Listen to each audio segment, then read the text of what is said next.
Assalamualaikum warahmatullahi wabarakatuh. Bismillah, alhamdulillah, salatu wassalam ala sayyidina Rasulillah sayyidina Maulana Muhammad ibn Abdullah wa ala alihi wa sahbihi wa man wala. La hawla wa la quwwata illa billahil aliyyil azim.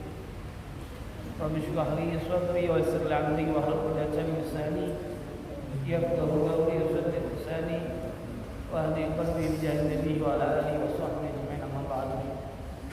Yang kami hormati para sahabat, begitu juga syuhaba, ikhwan wal akhwat, rahimani wa rahmatullah. Alhamdulillah, syukur Allah Subhanahu wa taala atas segala rahmat, taufik dan hidayah dari Allah Subhanahu wa taala. Masya Allah memberikan istiqomah kepada kita pada malam hari ini berkumpul bersama, di mana kita membaca daripada Ratibul Haddad, terus dilanjutkan daripada pembacaan Maulid Al-Habibana Muhammad bin Salim bin Hafidz. Semoga kita sekalian semuanya berkahi oleh Allah Subhanahu wa taala dan dapat berkah daripada Imam Haddad, berkahan daripada Al-Habib Muhammad bin Salim bin Hafidz. Salawat dan salam junjung tinggi kepada baginda Nabi Muhammad sallallahu alaihi wasallam, keluarga, sahabat dan pengikut zaman. Ma'asyiral ikhwan rahimani wa rahimakumullah wal akhwat yang rahmati Allah Subhanahu wa taala. Mendengar as-sama, mendengar ini macam-macam. Tadi kita baca maulid dan tentu ada qasidah. Mendengar lagu atau mendengar qasidah tapi tidak memahamkan daripada qasidah tersebut, biasanya ikut goyang badannya, ikut bergerak walaupun tidak memahami daripada artinya. Kenapa? Karena asyik. Sama seperti binatang. Binatang kan bisa juga bergerak dengan alunan musik, dengan alunan nada. Ya, dengan alunan nada. Hewan juga bisa. Ada tingkatan yang luas sama di sini mendengar daripada qasidah, yang mana isi qasidah itu mungkin memuji Nabi Muhammad, atau memuji daripada istri-istri Nabi, atau memuji daripada anak-anak Nabi, atau memuji daripada sahabat Nabi yang laki, perempuan. Dan yang mendengar ini paham artinya, tapi maknanya dipalingkan kepada mahbubnya, kepada kekasihnya. Yang mana diceritakan tentang Nabi Muhammad, dia bahas, cowok aku memang cak ini yang sifatnya. Cerita tentang Nabi Muhammad, tentang cerita daripada Siti Khadijah, Siti Fatimah atau Siti Aisyah dan lain-lain. Cewek aku memang cak ini yang sifatnya bagusnya. Nah, ini orang yang memahami semacam ini batil lah ini. Batil, rusak gitu ya. Bisa-bisa jadi haram. Yang mana diceritakan tentang Siti Fatimah juga ganti dengan ceweknya yang namanya Fulana. Ini yang tingkatan yang kedua. Jangan sampai yang semacam ini. Jangan sampai. Jadi yang mendengar qasidah itu tergantung daripada niatnya seorang yang dengar qasidah. Kalau dia tujuannya mengkhayal qasidah untuk seorang pacarnya, ya ceweknya ataupun cowoknya, ya jadi batil. Kenapa? Tingkat yang ketiga ini paling tingginya tingkat makomnya, paling dahsyat. Dia menjadikan segala sesuatu itu Allah yang ciptakan. Allah yang ciptakan. Ada yang orang yang sudah alangkah bagusnya suara, sebenarnya bukan cek itu, tapi alangkah bagusnya Allah ciptakan budak ini. Semuanya dikembalikan kepada Allah Subhanahu wa taala. Sama seperti kita kalau bulan Maulid itu kalau makan nasi tampanan atau di mana acara, alangkah lemak nasinya, alangkah lemaknya dagingnya. Dagingnya daging, nasi nasi. Tapi ngomongnya, siapa kalau lemaknya semua udah itu masak. Ini bukan. Baliknya kepada Allah SWT. Masya Allah, Allah SWT ciptakan makhluk bumi masa ini hebatnya Allah ciptakan. Dan semuanya dikembalikan kepada Allah Subhanahu wa Ta'ala. Jadi walhasil qasidah itu bisa mendatangkan kebatilan, bisa juga mendatangkan daripada kebaikan dan tidak mengkhayal kepada pacarnya ataupun juga kepada ya ceweknya lah gitu. Itu sedikit daripada makna qasidah. Jadi ketika kita mendengar qasidah walaupun tidak paham ya diusahakan untuk memahami daripada artinya sedikit demi sedikit. Bismillahirrahmanirrahim. Selanjutnya daripada kajian kita dalam ilmu fikih at-taqrirat as-sadidah. Fawaid ini faedah tambahan aja. Yang kemarin sudah kita bahas hukum bagi orang yang tidak mampu baca Al-Fatihah. Ya. Nah, sekarang ini faedah asma'uha. Namun selain daripada Fatihah itu ada 25, bukan Fatihah we. Ada namanya Fatihatul Kitab. Kira Fatihatul Kitab ya Al-Fatihah. Wa Ummul Quran Fatihah. Wa Sab'ul Masani Fatihah. Ya walhamdu Al-Fatihah juga alhamdu. Al-Kafiyah alhamdulillah itu daripada Al-Fatihah. Itu sejenis daripada nama-nama selain Fatihah. Ya, itu sejenis nama-nama selain Fatihah. Wafiyah, ya. Wafiyah, Asyafiyah, wal Asas. Nah, itulah sebagian daripada saya sebutkan itu nama-nama daripada Al-Fatihah. Kurang lebih tadi disebutkan 4, 5, 6, 7, 8, 9. Ada 9 ya. 1, 2, 3, 4, 5, ada 8. Sisanya di sini tidak tahu. Disebutkan hanya 8. Asas, Wafiyah, Syafiyah, Kafiyah, Alhamdu, ya Wasabul Masani, wa Ummul Quran, Fatihatul Kitab. Faedah yang kedua, fawaid yaitu hukum basmalah ya'atu minal Fatihah. Bismillah itu termasuk daripada ayat daripada surat Al-Fatihah. Wa tusannu fi awal kulli surat, disunahkan dibaca bismillah itu setiap awal surat. Nak surat apapun. Kalau dalam Al-Fatihah hukumnya wajib inda Syafi'iyah. Menurut Imam Syafi'i. Tapi kalau mazhab yang lain berbeda-beda.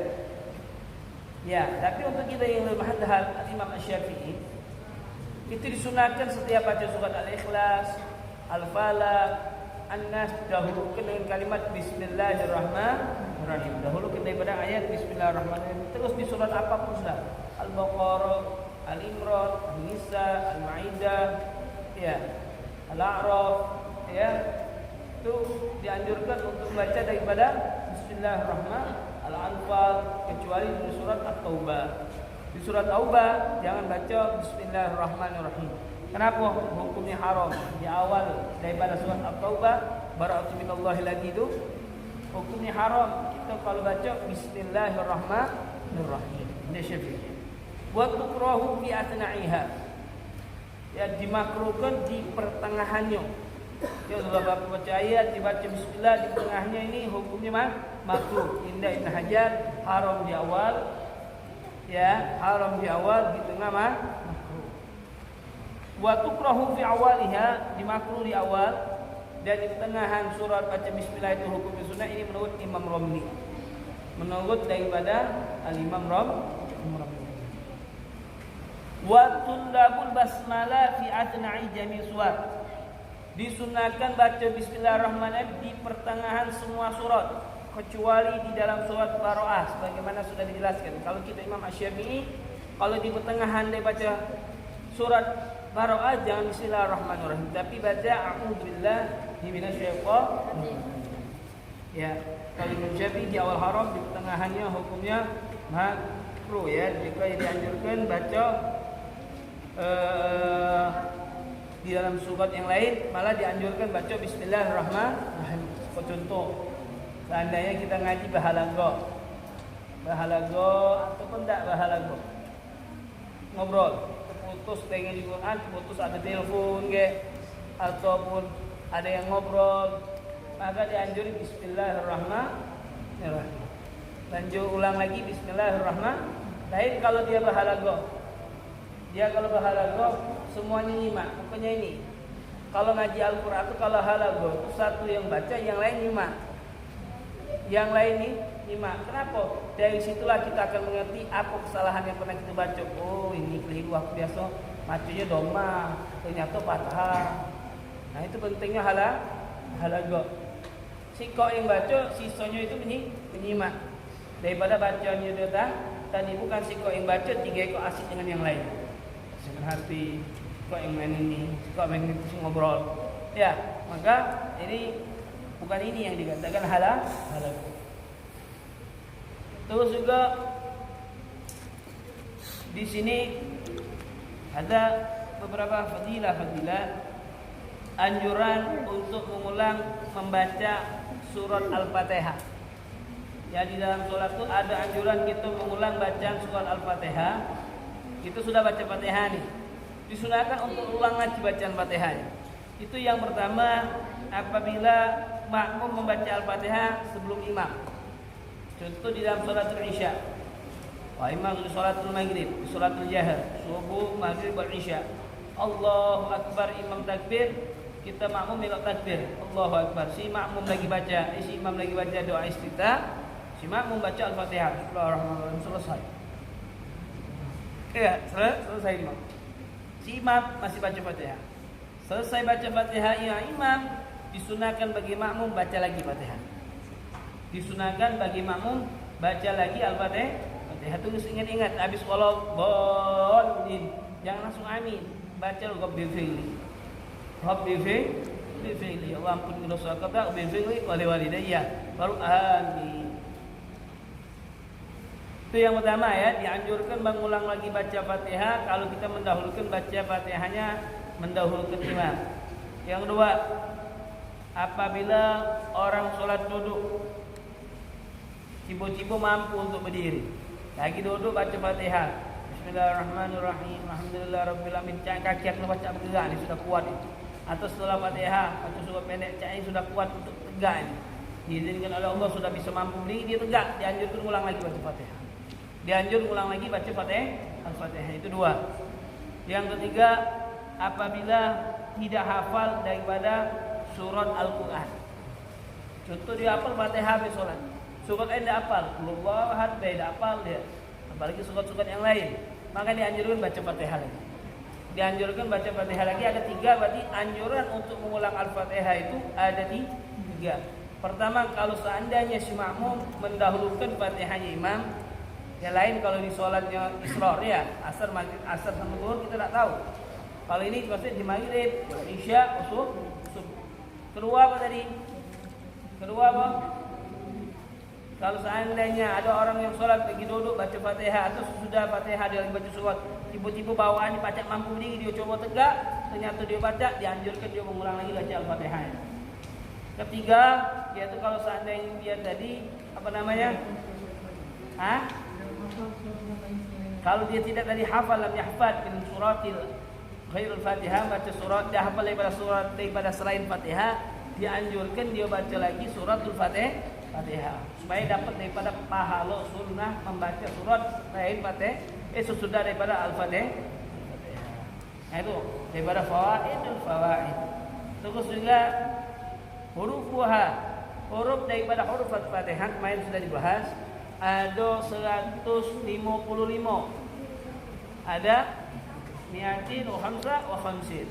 155. Kalau dia bacanya Maliki, ma-nya pendek, Maliki Yaumiddin. Kalau dia panjang, jadi hurufnya 156. Maliki. Ya, Imam Abu Bakar bin Muhammad bin Abu Bakar bin Muhammad As-Sigafrisi, ya salah seorang kutub ya di zamannya beliau, maksud dari kutub, dia nganjurkan. Ya, dia nganjurkan kalau sholat di rakaat pertama itu panjang dulu mimnya. Maliki. Untuk 2, 3, 4 terserah, ya, pendek. Ya, yang intinya yang pertama dipanjangin dulu. Maliki. Itu anjuran daripada Imam Abu Bakar Muhammad As-Sigaf Bersih, seorang kutub. Anapun dapat isyarah beberapa kali melalui beliau, 2 sampai 3 kali saya. Kan? Saya tawasul pada Imam Abu Bakar Muhammad As-Sigaf Bersih. Terus juga ikhwan wal aba rahimani wa rahimakumullah, di sini disunahkan fawaid dan akhirah lagi. Fawaid lagi.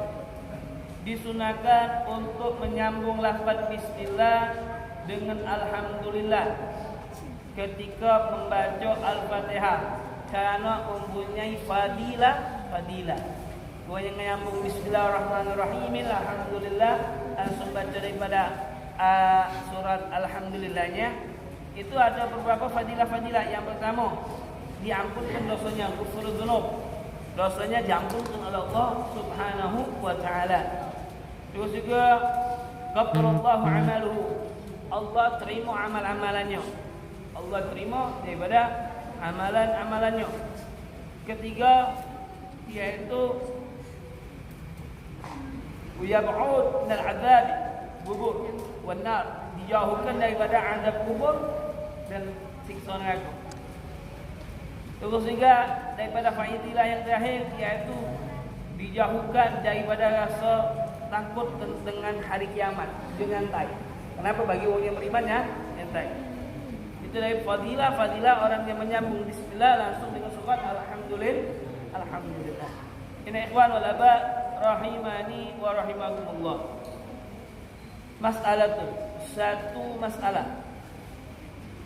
Satu masalah mata yasqutu wujubul Fatihah. Kapan gugurnya kewajiban seseorang membaca Al-Fatihah? Kapan orang tersebut tidak wajib membaca Al-Fatihah? Sedangkan Al-Fatihah itu termasuk daripada rukun salat. Kalau dia tidak kerjakan maka batal itu salatnya. Kalau dia tidak membaca Al-Fatihah. Ada di sini dikatakan kapan tidak diwajibkan membaca Al-Fatihah? Kalau tidak salat. Memang tidak wajib. Maksudnya bukan itu. Bukan itu. Tapi apa? Masbuk. Seorang makmum ini ada dua macam. Ada yang muwafiq dan ada juga masbuk. Al-muwafiq alladhi man adraka Fatihatul imam wal masbuk lam yudrik al-Fatihah ma'al imam. Kalau muwafiq itu yang mendapatkan Fatihahnya imam. Kalau masbuk tidak mendapatkan Fatihahnya imam. Yang tidak wajib membaca Al-Fatihah itu masbuk. Gambarannya gini. Hukum masbuk ya. Kita bahas hukumnya dulu. Hukum masbuk ini yajibu alaihi ayyubatira bil Fatihah ba'da takbir. Bagi orang yang masbuk ya, yang tidak mendapatkan Fatihahnya sama imam. Ya, ketika dia takbiratul ihram langsunglah baca Fatihah langsung. Jangan baca ta'awudz, jangan baca juga istiftah. Baik. Jadi kalau seandainya si imam itu sudah baca surat pendek, bukan suratul Fatihah, maka Allahu Akbar langsunglah baca Fatihah. Bismillahirrahmanirrahim langsung baca nih. Berapa ayat imam rokok langsunglah melok. Imam rokok langsunglah melok. Rokok itu sudah dikatakan dapat 1 rakaat. Kalau seandainya saya dapat Fatihahnya imam dari ayat iyyaka na'budu wa iyyaka nasta'in, ana ini posisinya apa? Muwafiq atau masbuk? Muwafiq. Muwafiq atau masbuk? Muwafiq. Kita katakan itu muwafiq, bukan masbuk. Kenapa? Saya mendapatkan daripada Fatihahnya imam. Jadi kalau seandainya ketika orang tadi mendapatkan surat selain Fatihah, Allahu Akbar langsung baca Fatihah, wala yusannu lahu doa istiftah. Tidak disunahkan lagi bagi dia tadi membaca doa istiftah. Tidak disunahkan lagi. Jadi jam mana? Rukuk langsung. Rukuk ma'ali imam basyara. Dua saat sampai ke ana bau ar-rahmanir-rahim. Imam rukuk melok lalu. Imam rukuk melok lalu. Kalau seandainya imamnya lagi rukuk, Ustaz jam mana? Kami baru takbir Allahu Akbar, langsung melok rukuk. Kalau seandainya kita mendapatkan tumakninah rukuk sama imam, itu sudah dihitung 1 rakaat juga. Kalau mendapatkan tumakninahnya imam bi qadri subhanallah. Tapi kalau kita lagi Allahu Akbar nak rukuk, imam lah bergerak, itu belum dapat. Berarti belum dah. Paham itu? Pahimna. Ya. Terus selanjutnya wala yajuzu lahu ikmal Fatihah, tidak kata keharusan bagi dia tadi menyempurnakan Fatihah langsung rukuk. Ya, walakin yusannu lahu ikmaluha idza ghalaba ala dhannihi tatwil imam fi ruku'. Tapi ada kesunahan bagi masbuk tadi kalau seandainya pengen menyempurnakan, kalau dia berprasangka bahwasanya aku pasti baca Fatihah sampai habis. Ya, aku baca Fatihah sampai habis, maka dianjur. Wa in ishtaghala al-masbuk bi du'a'il istiftah, kalau seandainya akhwat adik-adik perempuan pahamkan ya supaya majlis kita diberkahi Nurul Rahmat awal itikaf sambil rumah saya di hadal masjid madhum billahi taala yang itikaf ya itikaf ya. Wa in ishtaghala al-masbuk, kalau seandainya ini masbuk nih, awal kan masbuk tadi bahasanya. Jadi saya tidak bahas lagi kalau masbuk, yang kamu harus tahu dulu apa itu masbuk, harus ngerti apa itu muafik. Nah, masbuk ini Allahu Akbar, baca doa istiftah dia. Allahu Akbar kabira, alhamdulillah kabira, wa subhanallahi bukratan wa asila. Maka wajib bagi dia tadi baca Fatihah sampai habis.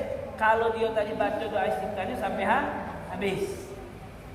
Kalau dia baca doa istiftahnya sampai habis, maka wajib baca Fatihahnya sampai habis. Nah, kalau seandainya dia hanya baca sedikit, maka dia wajib baca Al-Fatihah di ukuran daripada istiftah tadi. Tinggal kamu ukur saja. Fa in adraka rakaat. Kalau seandainya dia dapat rukuk imam, dapat 1 rakaat. Kalau dia tidak dapat rukuk sama imam, berarti tidak dapat 1 rakaat. Berarti setelah salamnya imam tambah 1 rakaat. Kenapa pula? Dia tadi baca doa istiftah langsung aja. Langsung gini. Saja enggak usah baca doa istiftah lagi, tidak dapat kesunahan lagi. Jadi paham ya maksudnya? Paham. Alhamdulillah yang enggak paham. Innalillahi wa inna ilaihi raji'un. Wa illam yabqa qa'iman wa qam basyara batala salatu. Kalau seandainya dia masih nak tegak ya. Fa in lam yabqa qa'iman wa raqam bashar batala salatuhu. Gini. Kalau dia seandainya masih nak diteruskan Al-Fatihah sampai sudah i'tidal, berarti tinggal rukun berat. Ini Pak. Jadi walhasil langsung sudah. Langsung. Jadi itu pengertian daripada faedah yang terakhir. Keutamaan suratul Fatihah sangat banyak. Keutamaan daripada membaca suratul Fatihah. Pertama, barang siapa membaca Al-Fatihah kemudian dia berdoa, niscaya Allah akan kabulkan. Baca Fatihah dia berdoa kepada Allah, insyaallah Allah kabulkan. Amin. Kedua, selalu barang siapa yang membaca Al-Fatihah istiqomah 41 kali membaca Al-Fatihah, dia akan mendapatkan futuh, ilmu yang bermanfaat atau ilmu yang tidak disangka-sangka, yang tidak paham tiba-tiba paham. Ya, atau bisa juga dikatakan ilmunya bermanfaat, kemampuan dalam memahami ilmu. Kalau setiap hari mengamalkan 41 kali Al-Fatihah, maka dia akan mendapatkan futuh. Yaitu butuh apa? Gampang memahamkan daripada ilmu syar'i. Bukannya kalau otak-otaknya tidak nyambung, baca Fatihah. Ya. Hanya duduk asyik aja, majlis asyik, penting kumpul asyik ada yang fa'al. Ya. Tapi harus ada hikmah atau hikmah, harus ada perubahan. Yang ketiga, yaitu barang siapa yang membaca Al-Fatihah kepada anggota tubuhnya yang sakit sebanyak 40 kali, ya, umpama sakit apa sudah, penting sakit hati bukan ya, yang sakit apa gigi apa ya, sakit pusing, tempel ke sampai tangan Bismillahirrahmanirrahim, Alhamdulillah Rabbil Alamin, baca Fatihah 40 kali, itu hilang insyaallah penyakit. Ini pernah diamalkan tuh, ya, ini fawaid pernah diamalkan oleh Habib Muhammad bin Syihab. Ketika saya ngajar alumni saya SMP itu di rumah Habib Muhammad Alawiyah di Syihab, itu ngomong habis daripada balik majlis, saya bahas itu balik majlis dia ngamalkan kepada istrinya lagi sakit mak, baca Al-Fatihah, coba baca Fatihah dengan keyakinan dia tadi, Anak pun belum pernah ngamalkannya. Dengan keyakinan dia tadi baca 40 kali, tiba-tiba Ustaz, benar Ustaz, 40 kali hari mana pas sakit perut parah, itu kalau udah parah kacau Ustaz. Baca Fatihah 40 kali, hilang Ustaz. Hilang. Jadi kalau kamu ada penyakit apapun, suruh ngobati, tunjuk obat. Lagi dah kata ngobati, baca Fatihah 40 kali. Selesai. Kalau sembuh, kalau enggak udah tunjuk ke mobil kayak. Nah, yo aja. Tapi bukan nganggap daripada lain itu. Nah, subhanallah, rahimani wa rahimakumullah. Rukun selanjutnya rukun yang kelima Allah. Lagi awal. Mulai sekarang ni dapat amanat daripada guru bagi. Kalau belajar fikih terus kan bosan. Kalau tidak disela-selakan dengan kisah atau tidak disela-selakan daripada cerita nahu terus bosan. Ini kalau belajar nahu mana ada yang tak. Mana mulia sebenarnya tidak mulia kalau dia tadi dari awal memahamkan, tidak terlambat datangnya. Kalau datang terlambat ada tuh masa sekarang tuh ikut hadir nahu. Datang tapi tidak paham kenapa datangnya tidak lambat. Kalau kita lagi belajar, kalau fikih masih bisa nyambung. Kalau nahu tidak bakal nyambung. Kalau datang terlambat tidak bakal nyambung. Apa bahasa apa Ustaz? Tidak nyambung kalau datang telah lambat. Jadi ada satu kisah. Ini kisah luar biasa. Ya, kisah untuk daripada pelajaran kita pada hari ini. Diceritakan ada seorang budak. Budaknya masya-Allah. Rajin. Ya, budak ini namanya budak ini kayak khodam. Tapi tidak bisa dimiliki. Kalau khodam sekarang ini tidak baca dimiliki. Kalau budak zaman dulu zamannya Nabi itu baca dimiliki, ya. Baca dimiliki. Nanti dia akhir zaman dia cari itu baca. Di akhir zaman, di akhir kiamat dan kiamat. Ya Allah, jangan perang mengkafir, kafir kalah jadi budak kita. Astagfirullah. Ya. Ini si budak ini pengen dibeli orang. Ingin dibeli uang. Budak ini ngomong, kalau kau nak beli aku pacak taat sama kau. Aku khidmah luar biasa sama kau. Untuk kau aku khidmah. Luar biasa. Aku khidmah sama kau luar biasa wahai Tuhan. Tapi aku minta beberapa syarat. Dan syarat ini tolong dipenuhi. Dipenuhi. Apa? Yang pertama, ketika aku sholat 5 waktu jangan ganggu aku. Ketika datangnya masuknya waktu sholat 5 waktu jangan ganggu aku. Jangan nyuruh aku maksudnya. Jangan nyuruh aku. Yang kedua, jangan nyuruh aku di malam hari.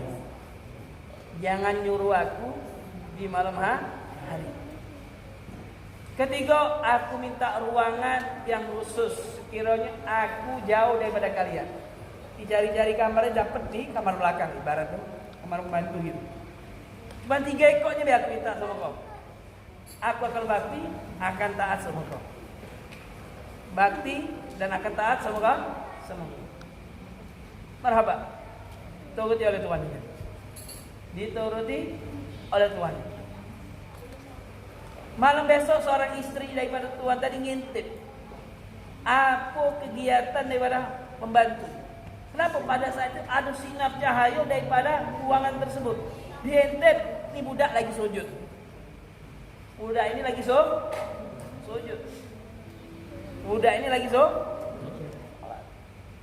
Istrinya bercerita sama bapaknya, suaminya tadi. Akhirnya besok lagi ngintip bersama-sama bareng-bareng. Ternyata benar ada sinar lagi. Ini budak lagi sujud. Sujud. Di besok harinya panggil budak tadi. Sebenarnya kami ini yang harus ngabdi sama kau, bukan kau ngabdi sama aku. Maksudnya apa Tuhan? Kau orang baik, kau orang wali, orang yang soleh, orang yang taat sama Allah. Kami ini siapa? Sebenarnya kami yang ngabdi sama kau, bukan kau ngabdi sama kami. Kau tahu dari mana? Aku melihat dari ruangan penuh cahaya, aku ngintip kau lagi sujud. Apa yang dikatakan oleh budak tadi? Budak tadi berdoa kepada Allah, ya Allah, ya alim sirri minna, yang maha mengetahui daripada rahasia. Rahasia aku sekarang sudah terongkar. Aku minta meninggal. Aku sekarang nak minta meninggal. Allah cabut nyawa ketika itu. Kenapa? Dia tadi ibadah tidak galak ketahuan. Beda dengan kita. Kalau ibadah pengen nak ditampakkan, pengen nak di-share, pengen nak ke mana-mana. Padahal keterkenalan itu, kemasyhuran itu sebab daripada mastur. Berapa banyak orang yang tersembunyi, orang-orang yang masyhur itu disebabkan orang-orang yang mastur. Dikatakan al-masyhur dibarakatil mastur. Orang yang terkenal itu sebab orang-orang yang mastur. Ya, jadi di dalam kisah yang ini, seorang budak ini bukan dengan sebab pakaian bidak, bukan dengan sebab pakaian gamis yang putih atau imamah yang tinggi atau dengan yang jubah yang dinilai oleh Allah, bukan itu. Tapi yang dinilai oleh Allah Subhanahu wa taala fi qulubikum. Itu hati-hati kita yang dinilai oleh Allah Subhanahu wa taala. Sebagaimana seorang budak hatinya sangat bersih, orang yang taat tapi memiliki kedudukan yang tinggi. Kalau sekarang umumnya orang Udah. asyik daripada mencari orang-orang yang pintar ngomong, orang yang sekiranya diterima pendapatnya, bau nak diterima, bau nak dibepan, dan ini bang orang yang diam belum tentu. Orang yang pintar ngomong, orang yang hebat ceramahnya itu lebih hebat sama orang yang diam. Ini dalam kisah ini menunjukkan bahwasannya semua keadaan itu nak dia dari pintar ngomong, nak saya hebat apapun bukan sebab masyhurnya terkenal daripada media-media, bukan itu. Tapi yang dilihat oleh Allah hati-hati. Hati-hati seorang hamba. Maka dari itu dalam kisah ini mudah-mudahan bermanfaat untuk kita sekalian semuanya. Semangat di dalam himmatul ilm, dalam mencari ilmunya Rasulullah SAW, baru kita akan kenal orang yang punya sifat kayak gini, orang yang punya sifat kayak gini, saya gitu. Nah di sini ikhwan wal aba wal akhwat rahimani wa rahimakumullah, pesan daripada Al-Bagir bil khusus yang galak bil Al-Bagir. Ya bil khusus yang galak bil Al-Bagir majlis-majlis. Semangat dalam menjaga ilmu. Apa yang Al-Bagir sampaikan catat. Jadi kemudian hari kalau saya tinggal, kalau saya sudah duluan daripada antum sekalian, antum baca teruskan daripada ilmu tersebut. Ana di rumah bikin satu tempat saum. Ya, alhamdulillah bantu beberapa orang. Himma ini namanya Allah Sallallahu Muhammad. Apa namanya? Tahaddatsu bi ni'mah. Ya. Nikmat yang diberikan Allah Subhanahu wa taala. Ana sekarang lagi fokus mendidik budak tidak banyak. Hanya fokus dulu hanya 7 wong yang ana didik. Nah, ana jadikan yang budak tadi kalau bisa walaupun bukan anak lebih hebat daripada anak. Anda bukan mas hebat. Kalau bisa lebih memahami di barat ilmu. Itu tak putar-putar tak ibu dari. Tak putar-putar sampai pokoknya harus apa? Tahu dia harus saya macam itu. Alhamdulillah itu hanya di rumah, kemudian ada saum. Alhamdulillah.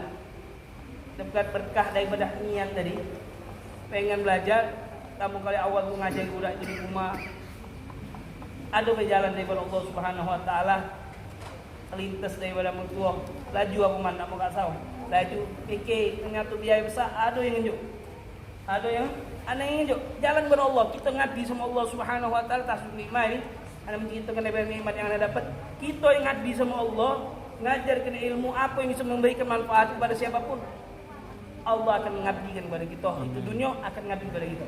Dan kemudian anak-anak tidak ada mengharap. Kadang-kadang anak ajak pada antum, ayo ta'lim, ayo belajar. Kadang-kadang responnya kurang. Alhamdulillah tidak kasih sadari di hari Rabu, aduh udah nak belajar di maskaran beb tadi. Beb, anak pengen ngaji sama beb. Beb di mana anak nak melok belajar? Kami kalau besok buat dewe beb. Kami nak belajar, anak dah kasih waktu. Al-Bagir tidak kasih waktu, anak penuh. Hari Senin anak penuh bagi. Hari Selasa anak belajar. Hari Senin saya ngajar di sekolah. Hari Selasa anak ngajar di PAIT. Hari Rabu anak ada kosong. Anak ada waktu hari Rabu karena kami sama Ahad saya taklim musallim. Aduh, hari Rabu. Kalau antum enggak, itulah waktu anak hari Rabu katanya. Supaya kadang-kadang ngajak budak begadang malam Rabu, begadang malam Rabu. Anak nak refresh, MPS, sahur itulah kadang-kadang. Kalau hari Rabu itu kok kosong, baru maghrib baru baca ngajar.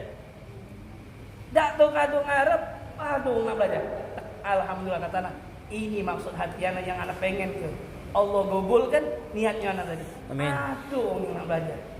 Maksudnya anak bisa dapat semacam ini karena daripada Al-Habib Alwi bin Isa tadi. Anak tidak punya pondok man. Kenapa boleh anak cukup ngayang kitab dia nak. Anak meninggal manfaat daripada ilmu anak. Anak kepengen, anak juga pengen semacam ini. Anak pengen semacam ini. Semacam kalau di madrasah, kalau di majelis ya habis-habis situ lah. Ya, kalau di majelis ada di madrasah habisnya semacam itulah. Jadi mukanya anak dedek bahkan anda tidak bakal ilmu banyak dalam pada saat itu. Alhamdulillah kita harus nikmat, mudah-mudahan kamu juga bisa mendapatkan nikmat ini kalau kita mengabdi sama Allah, taat kepada Allah Subhanahu wa taala, insyaallah dunia itu akan mendekatkan kepada kita sesuai dalam hadis ya Rasulullah SAW, dalam hadis qudsinya Allah Subhanahu wa taala, kata Allah Subhanahu wa taala dalam hadis qudsi, ya dunia ya, wahai dunia, kalau seandainya orang itu mengabdi sama aku, kata Allah Subhanahu wa taala, dunia kau harus mengabdi sama orang tersebut. Kamu kita tengok daripada wali-wali kita, orang-orang soleh kita, apakah dia mereka begawe, apakah dia sarjana, apakah dia memiliki kedudukan yang tinggi, apakah dia bos, tidak, tapi hartanya luar biasa. Banyak yang dia dapat kenikmat ibadah yang diberikan oleh Allah Subhanahu wa taala. Tapi kalau kita yang asyik nyari dunia, tanya ke sama dia berapa puluh tahun dia begawe, 10 tahun apa yang dia dapatkan? Udah dapat rumah lu, udah dapat motor lu.